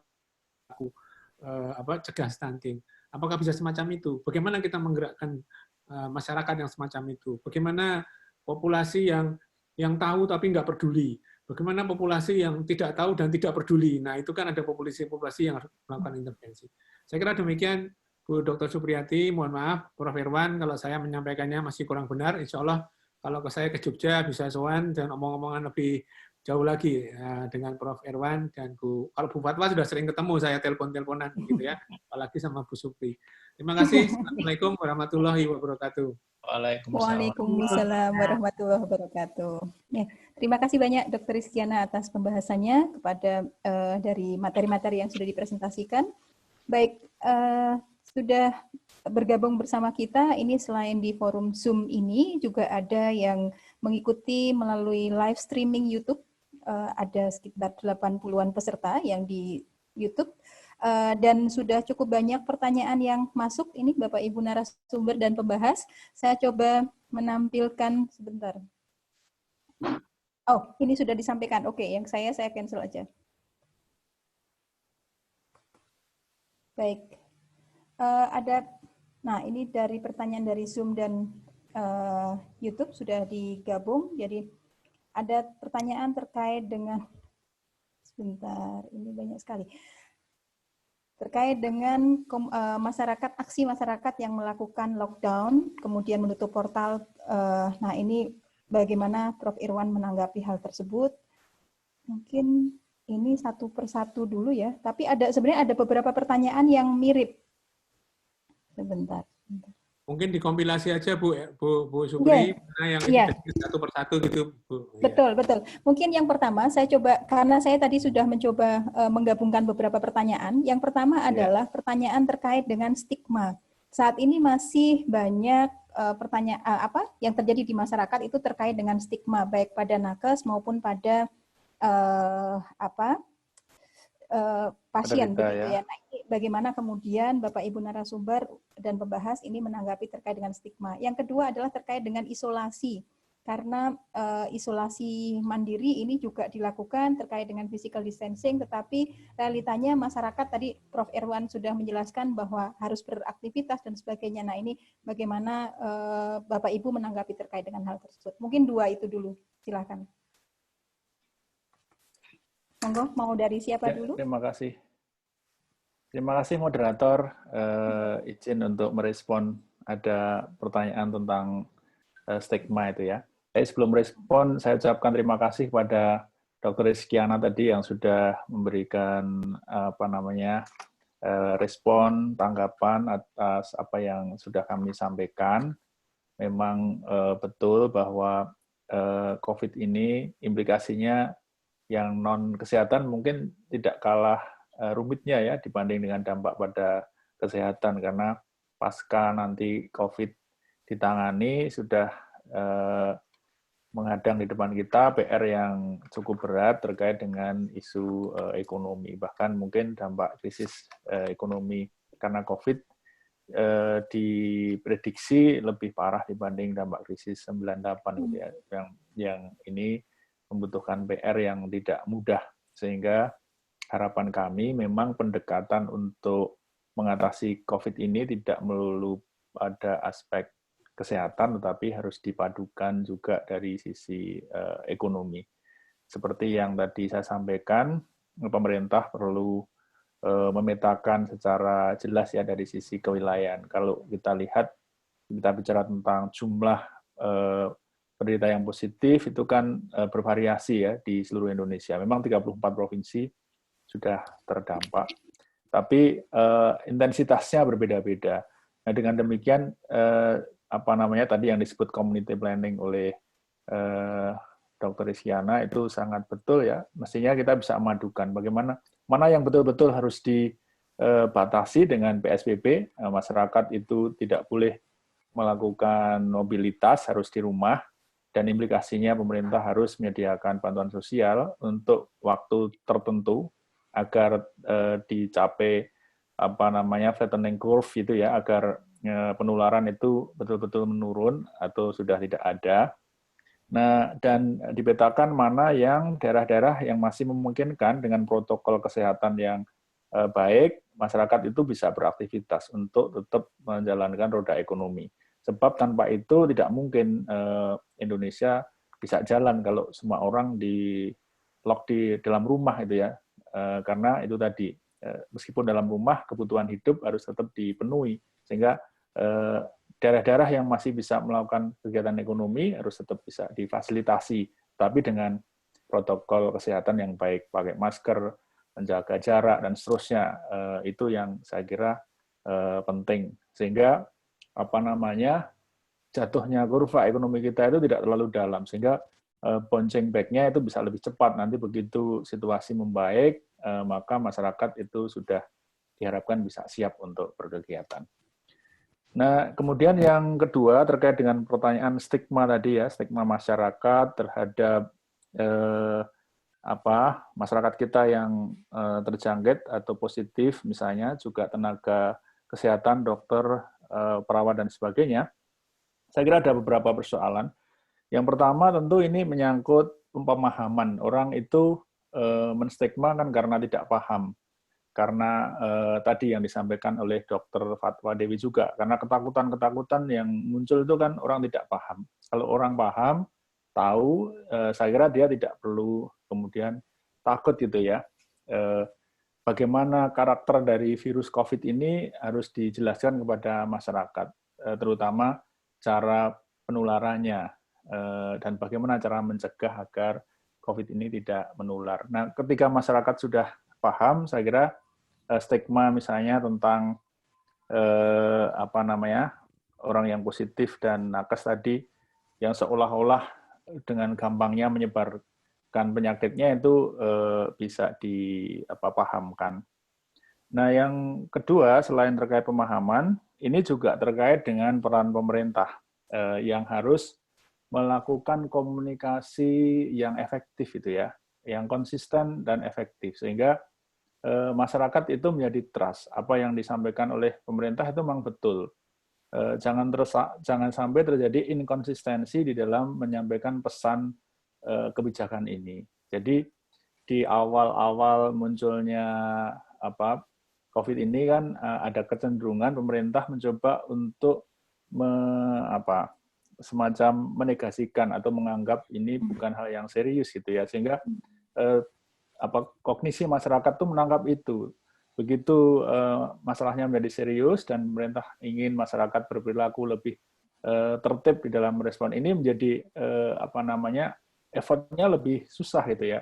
Nah, yang saya bayangkan kalau pemerintah ini konsisten, serius, diikuti penegakan hukum, seperti kemarin ketika terjadi penolakan di dalam pemakaman jenazah salah satu nurse kita yang meninggal di Semarang, kemudian langsung dilakukan penegakan, masyarakat akan kemudian patuh gitu ya, bahwa pemerintah konsisten itu.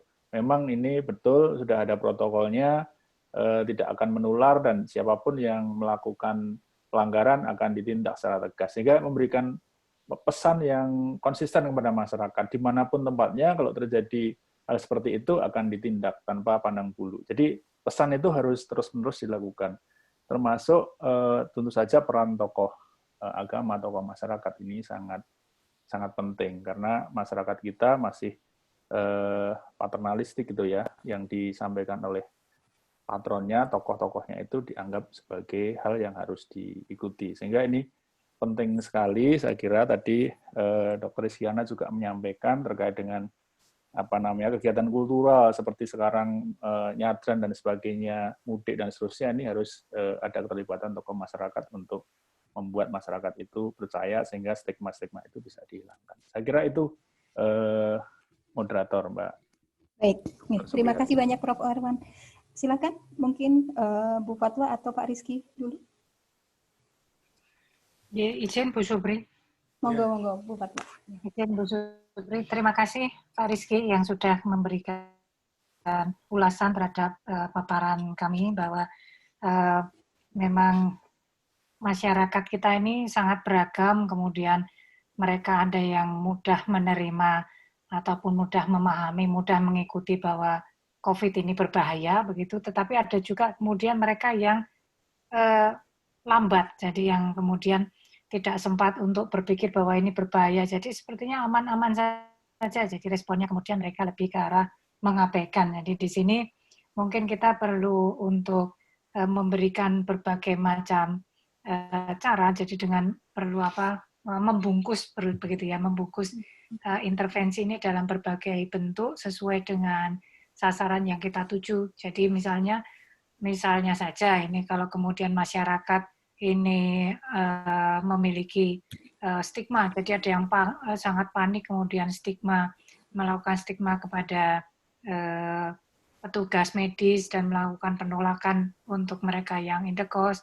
Ini kemudian bisa kita kembangkan satu pesan yang kemudian bersifat menyentuh emosi begitu, bahwa mereka itu tuh sudah kemudian istilahnya berjibaku begitu ya, berjibaku kemudian menolong warga, tetapi kenapa kemudian malah ditolak. Jadi selain kemudian tentu saja kita barengi dengan kegiatan yang ataupun tindakan yang sifatnya ke arah penegakan hukum agar lebih jelas seperti yang disampaikan oleh Prof. Irwan tadi.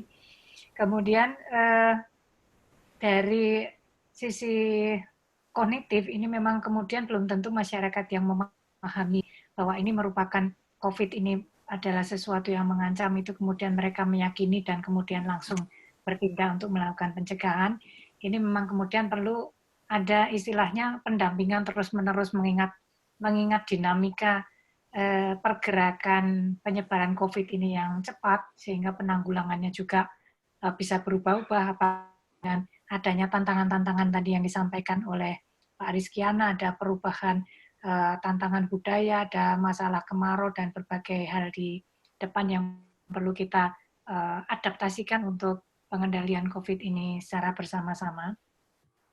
Jadi saya kira ini kita perlu kemudian mengidentifikasi berbagai macam peluang-peluang yang ada agar kemudian kita bisa mendorong masyarakat dan juga agar pembuatan kebijakan bisa efektif untuk mengendalikan COVID. Kemudian tadi ada dari teman-teman ini tentang masalah stigma tadi sudah kurang lebih saya jawab. Jadi memang tidak bisa kemudian kita paksakan bahwa itu adalah sesuatu yang tidak boleh, tetapi kemudian kita bisa mengedukasi, mulai dari yang soft adalah dengan mengedukasi, dan yang paling hard itu bisa kita lakukan dengan penegakan hukum, begitu. Begitu juga dengan isolasi. Isolasi ini akan tidak bisa efektif kalau kemudian kita tidak bisa memberikan satu dukungan, misalnya pemenuhan kebutuhan hidup. Jadi bagaimana mau mengisolasi diri kalau kemudian tidak ada bahan untuk dimakan dan tidak ada yang kemudian memberikan makanan kepada orang yang melakukan isolasi. Jadi di sini mungkin kita bisa mengedukasi bahwa kerelawanan yang bisa digalang dari warga sekitar ini menjadi suatu contoh yang baik dan bisa kita gaungkan kepada masyarakat banyak bahwa itu memang penting untuk didukung kalau kita mau melakukan isolasi dan kalau kita mau memutus mata rantai secara efektif.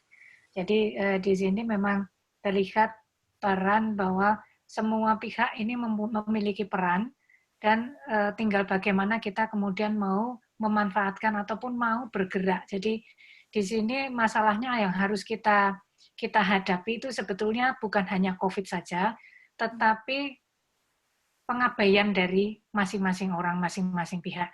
Kalau masih ada yang mengabaikan, itulah yang kemudian perlu untuk kita hindari. Mengabaikan bahwa isolasi diri itu adalah penting. Mengabaikan bahwa COVID ini adalah sesuatu yang perlu untuk diadres bersama.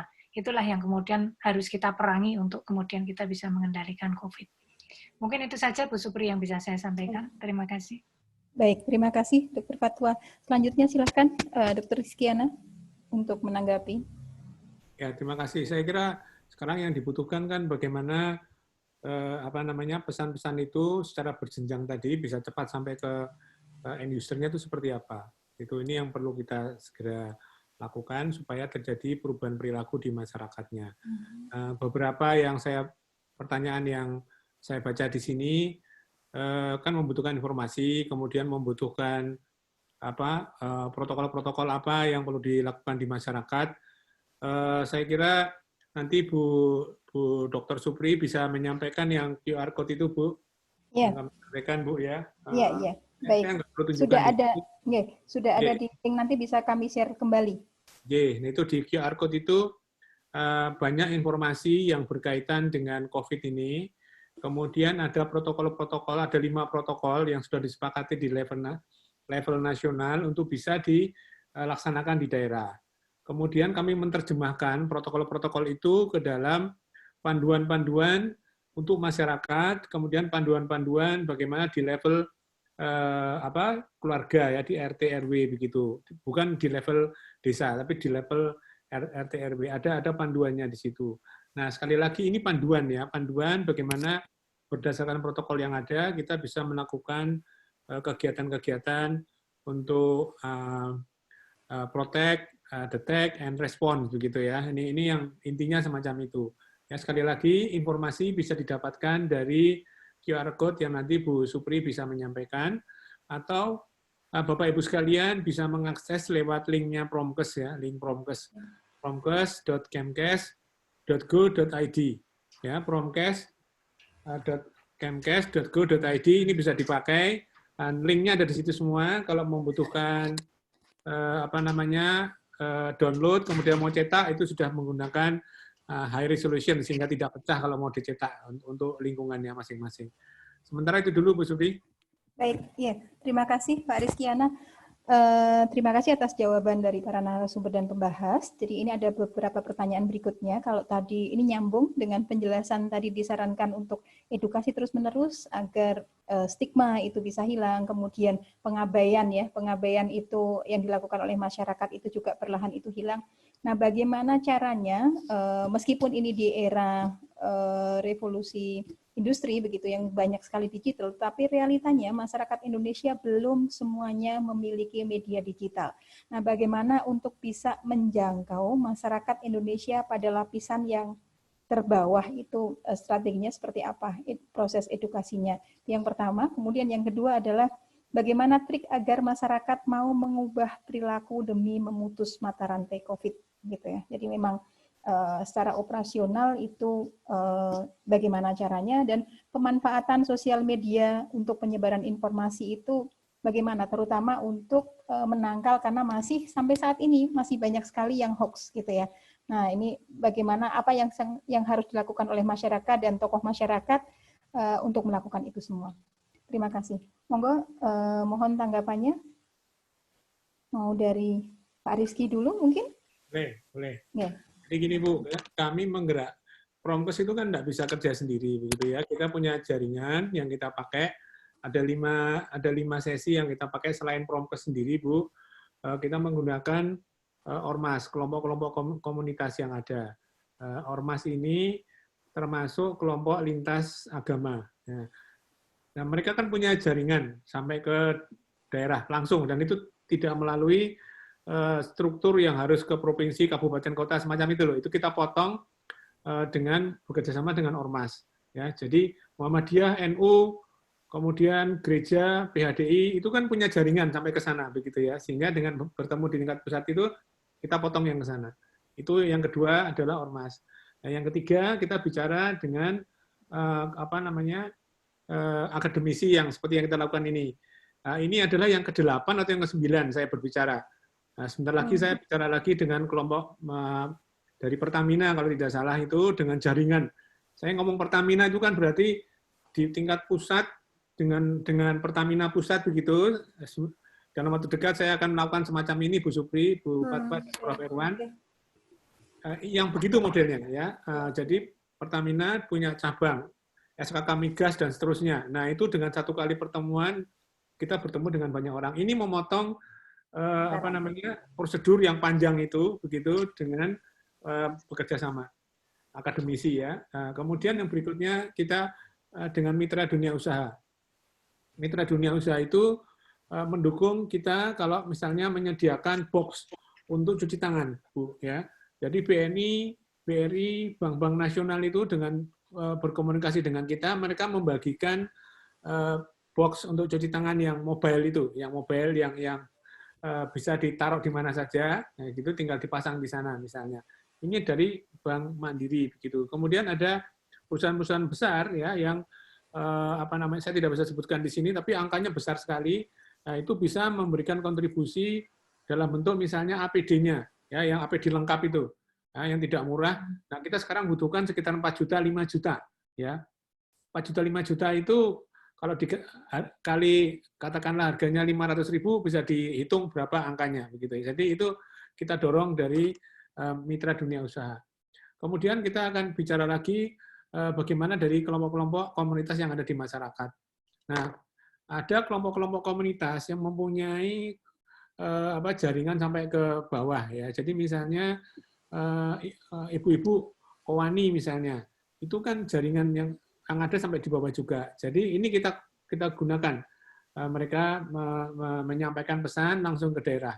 Nah, di daerah, walaupun saya tidak bisa mengatakan ini keseluruhannya seperti ini, tapi masyarakat akan mendapatkan informasi, baik dia mengakses sendiri melalui link dengan Promkes, ya, ataupun dia mendengar dari kelompok agamanya, kelompok kewanitaannya, dari teman-teman akademisi dengan kampus sehatnya, misalnya semacam itu yang kita pakai di level pusat untuk sampai ke bawah. Walaupun kami juga tetap menggunakan jalur Dinas Kesehatan Provinsi, Kabupaten, dan Puskesmas. Nah, jadi ini adalah dua sisi yang kita pakai. Mungkin semacam itu, Bu Supri. Ya, baik. Terima kasih Pak Rizkyana. Monggo selanjutnya Bu Fatwa untuk menanggapi. Terima kasih Bu Zubri.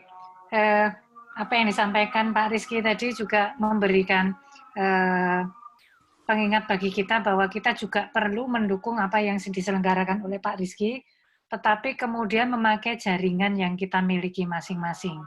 Kalau tadi Pak Rizky menyampaikan jaringan-jaringan yang ada di tingkat nasional seperti ormas, akademisi, BUMN, atau dunia usaha lain, sampai ke komunitas masyarakat, tentu kita juga memiliki jaringan-jaringan sendiri.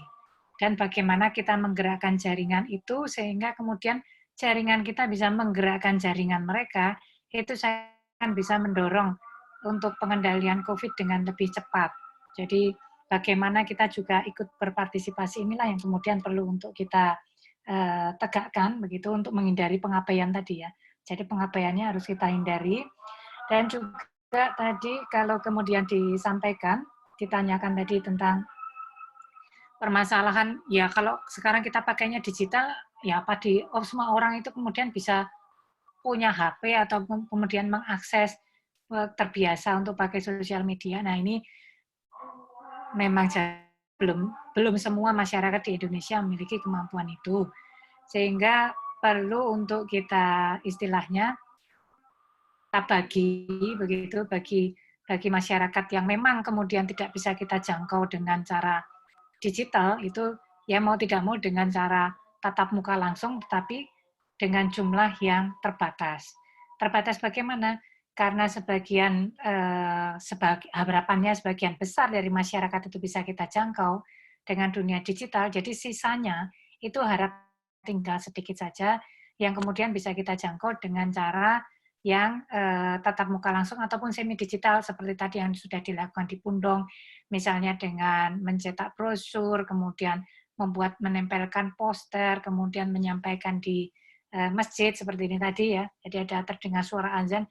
Jadi sistem broadcasting itu juga tetap kita pakai multi sarana itu, kemudian multi channel ini perlu kita pakai untuk bisa mengakses seluruh masyarakat ini agar kemudian bisa semua berpartisipasi. Termasuk bagaimana kalau kemudian kita bisa mengantisipasi hoax di dalam sosial media ya. Ini itulah sebabnya kemudian sangat penting bagi kita untuk memilah begitu dari berbagai informasi yang ada di sosmed, mana yang kemudian memang berkualitas dan mana yang tidak. Yang pertama perlu kita sarankan kepada sasaran kepada masyarakat adalah dari sisi sumbernya. Sumbernya siapa? Sumber informasi yang ada di sosmed itu siapa? Manakala sumber itu adalah bersumber dari pemerintah, mulai dari Kementerian Kesehatan ataukah dari Satgas COVID nasional sampai ke daerah, maka itu bisa dipercaya. Tapi manakala itu bukan dari sumbernya dari yang pemerintah, kita perlu lebih berhati-hati dan berkonsultasi kepada yang dari pemerintah. Jadi saya kira kita perlu ada komando tunggal untuk bisa mengendalikan COVID ini, dan komando itu letaknya ada di pemerintah. Sehingga kita kemudian perlu memang mengakses ataupun memilah informasinya berdasarkan sumbernya itu. Saya kira itu yang dari sisi digital dan juga dari sisi bagaimana kita mengatasi hoax yang ada di sosmed. Monggo Bu Subri. Terima kasih Bu Fatwa. Selanjutnya silahkan Prof. Irwan untuk menanggapi. Terima kasih, Dr. Supriyati. Saya kira satu isu yang belum direspon tadi terkait dengan bagaimana mendorong perubahan perilaku pada masyarakat gitu ya. Tentu tidak mudah gitu, tetapi kita harus memanfaatkan momentum ini menjadi semacam disrupsi begitu ya, bagaimana perubahan perilaku di tengah-tengah masyarakat bisa kita lakukan. Nah, kalau kita ingin mengubah perilaku masyarakat, ada beberapa instrumen yang bisa kita gunakan. Yang pertama tentu regulasi, karena pemerintah punya otoritas, punya kewenangan untuk membuat aturan main dan menegakkan aturannya. Misalnya tentang physical distancing, tentang PSBB yang melarang mobilitas. Jadi bisa meregulasi, harus menggunakan masker misalnya kalau keluar rumah. Kalau yang tidak menggunakan bisa ditegur, bisa didenda, dan sebagainya. Kemudian yang kedua bisa dengan memberikan contoh ya. Saya kira pemerintah kita juga sudah melakukan itu, para tokoh nasional dari pusat sampai daerah memberikan contoh menggunakan masker. Misalnya ketika WHO mengubah rekomendasinya semua orang harus pakai masker, tidak harus pakai masker medis tapi bisa masker kain, kemudian diberi contoh dan masyarakat itu diharapkan mengikuti. Nah, yang lain selain itu bisa pemerintah itu memberikan pelayanan itu dengan cara apa? Kalau pemerintah menginginkan ada perubahan perilaku ya harus dikasih fasilitas gitu ya. Pakai masker disediakan masker gratis misalnya.